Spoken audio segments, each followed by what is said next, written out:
Alors si le premier rendez-vous, c'était est-ce que notre vie chante?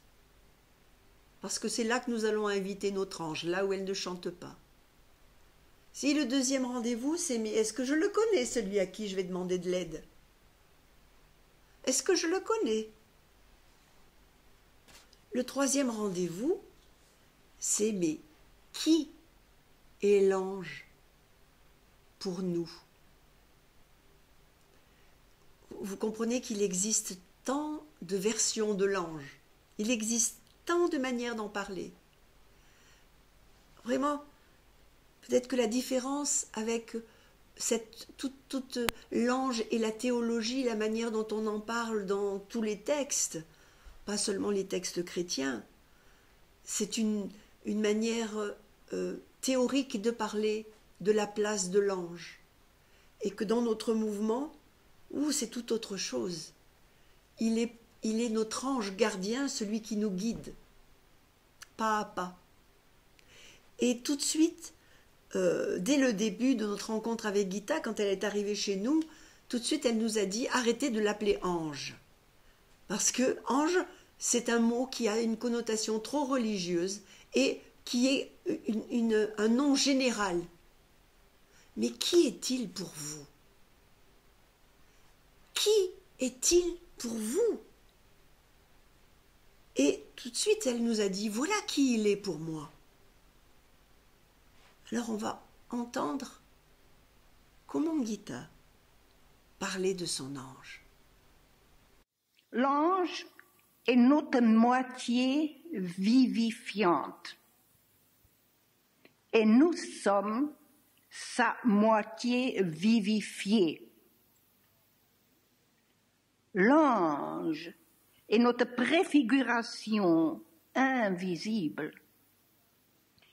Et nous sommes sa figuration dans le visible. L'ange est notre pareil intemporel. Nous sommes son pareil limité par le temps. L'ange est notre moitié intuitive dans l'esprit. Nous sommes la moitié exécutive dans la matière. Ce jour-là, elle se tourne vers Bernard, comme je l'ai écrit dans mon livre. Quelle complicité! Elle se tourne vers Bernard et elle lui dit « Et toi, mon vieux, c'est qui pour toi l'ange ?» Et j'entends mon mari en parler de cette intimité. C'est très intime que de dire qui est l'ange pour nous, qui est notre ange. Et voilà ce qu'il en a dit ce jour-là. L'ange, pour moi, c'est celui qui m'accompagne. Mon conseiller secret pour être meilleur. Mon intuition géniale. Ce qui répond sans concession quand j'ai une vraie question. Mon ange, c'est une fonction biologique en voie d'apparition. Je revois encore la tête de Gita quand il a dit cette dernière phrase. Une fonction biologique en voie d'apparition. Est-ce que vous vous rendez compte que la manière dont on conçoit l'ange, il est pour nous? Et comme mon époux le voyait comme quelque chose de très naturel, l'ange est entré dans sa vie de manière très naturelle. Et il vit avec lui de manière très naturelle. C'est le prolongement de moi, mon intuition. Et je revois Gita qui était... Alors Gita était très très très souple. Et quand elle avait une manière d'exprimer son bonheur et son plaisir nettement au-dessus de la moyenne. Elle s'est mise à taper des mains et après, assise par terre, à taper des pieds aussi en même temps. en disant « mon vieux, c'est ça ». Parce qu'on l'appelle encore ange, on le met dans le domaine religieux, parce qu'on n'a pas l'audace de le faire rentrer dans le naturel. Après, c'est vrai qu'ils se sont tournés tous les deux vers moi, et que, oh là là, ouf, ce que j'ai répondu, dans mon livre, je le rassemble en un chapitre, mais ce que j'ai répondu, j'ai mis un peu de temps avant d'y répondre. Et pour moi, tout de suite, mon ange, c'est celui qui me pousse sans arrêt à être grande, à être belle. J'ai l'impression que c'est un travail à plein temps qu'il fait pour que je sois toujours magnifique. Et puis, évidemment que dans mes premiers dialogues, ce qui m'a le plus étonné, bouleversé, c'est qu'il me voit. Mais qu'il me voit comme jamais je n'avais imaginé qu'on pouvait voir quelqu'un. Mais par exemple, en disant eh ben, elle est déjà en train de penser à son crayon qui a la mine qui n'est pas taillée, au lieu de m'écouter. Et je me disais, mais comment il peut entendre cette petite pensée qui vient de me traverser à toute vitesse, que je n'ai même pas perçue moi-même. Et puis ça descendait, ça descendait, ça descendait. Alors, évidemment que pour moi, mon ange, c'est celui qui me voit, mais tellement mieux que je me vois. Et surtout, mais qui m'aime tellement mieux que je ne m'aime. Avec une sorte de tendresse indéfinissable, une tendresse qui n'est pas humaine. Et puis pour moi, mon Dieu, c'est le seul qui sache ce pourquoi je suis faite, à quoi je sers, quoi. Pour moi, j'ai mis du temps à le dire, mais c'est mon amant. J'ai mis du temps à avoir cette proximité, et qu'on parle d'un amant de chair, mais un amant de lumière, c'est le même amour, un cran au-dessus.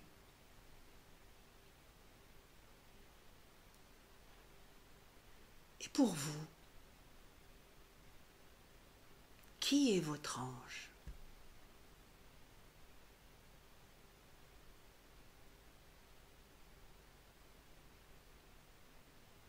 Mais ça, c'était au début de notre rencontre avec Gita et moi, je commençais quand même chacun de mes dialogues.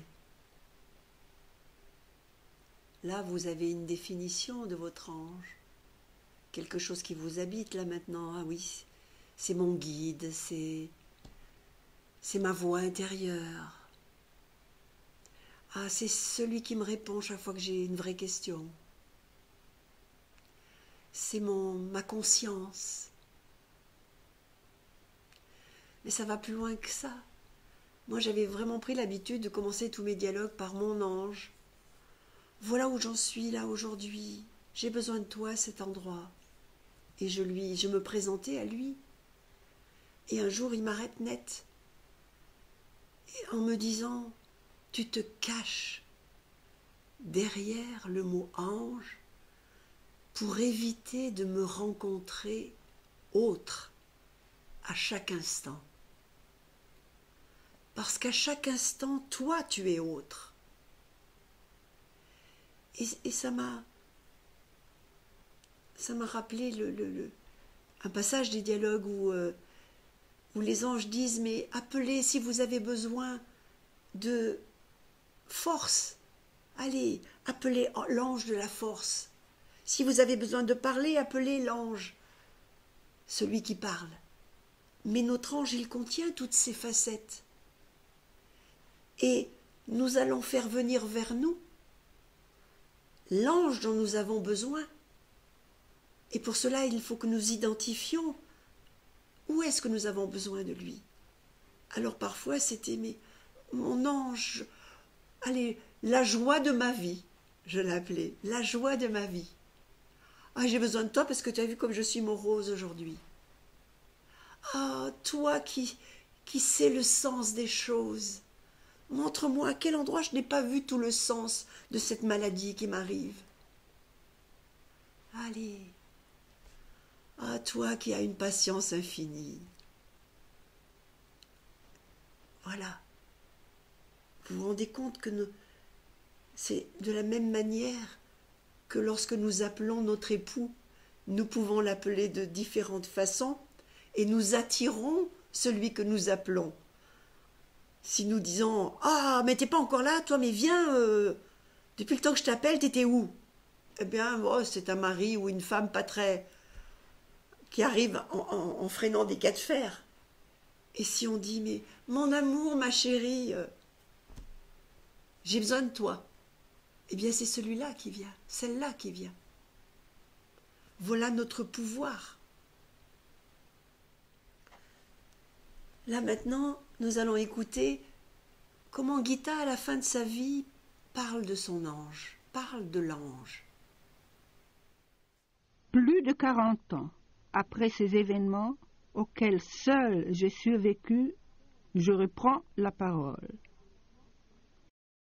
Il faut bien savoir ce que je comprends par mon vécu sous la notion ange.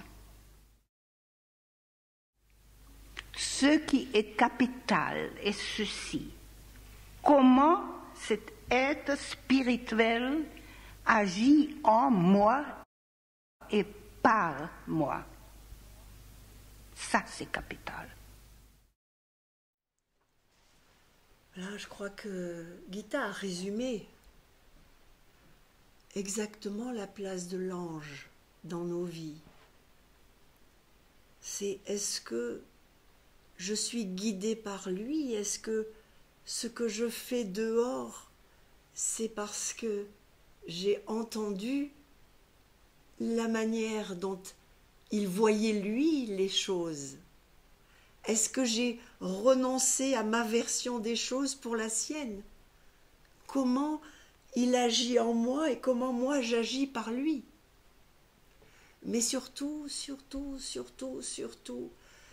que l'on oublie quand on parle de l'ange, c'est sa signature.